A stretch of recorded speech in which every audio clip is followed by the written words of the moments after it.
so today we're going to talk about learning to hinge. A lot of kids, a lot of people cannot hinge, and they compensate through the lumbar spine by rounding their back to do an RDL or to do any type of movement that involves hinging, right? So what I mean by that is a hinge is if I have a slight bend in my knees and I keep my back flat and I bend over as much as I can go without letting my back round, right?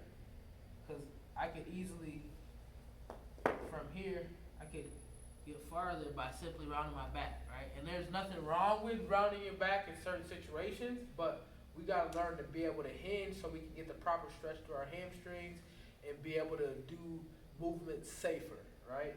And with that being said, to work on that, you can simply get your legs straight, take a PVC pipe, put on your head, your shoulders, and then also connect it to your lower back or your butt, right?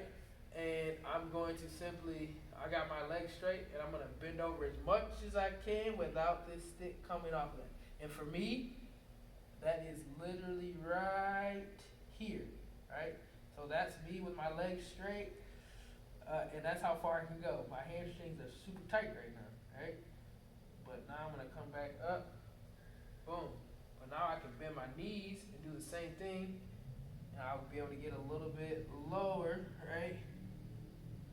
I got the stick on my head, my shoulders, my lower back, and then I come back up, boom, right? I'm going to bend my knees slightly, and this is what I would call a hinge, right? I'm setting my hips back, I'm bending, right, at my hips, and then I come back up, squeeze, get tall, right? So that's the first part of that.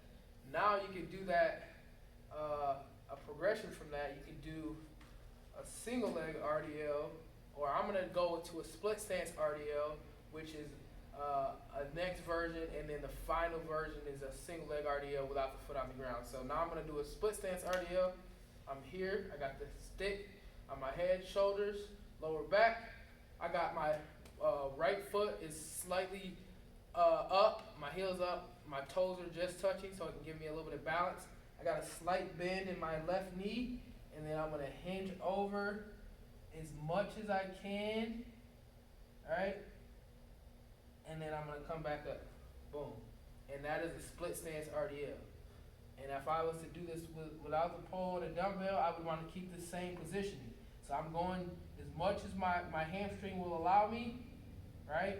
And then I come back up, boom. And you're going to feel that in the glute, the hamstrings, right?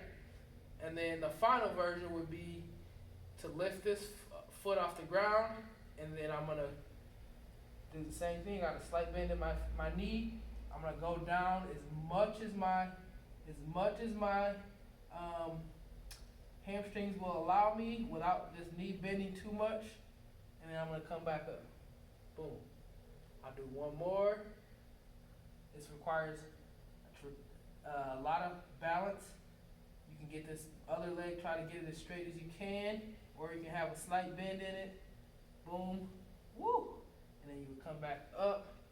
Boom. And that is the single leg RDL. So those would be the three progressions. You start on 2 feet, and then you go to the split stance, and then finally you go to the single leg. And if you can master those, you're going to have great balance.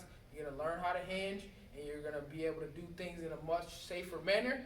And you're also going to be able to be very strong and stable as you do those movements. So thanks for watching. If you want more videos like this, be sure to subscribe to my YouTube channel. And then also follow me on Instagram, Facebook, @Jackson Lee Training. Thanks for watching. Have a great weekend.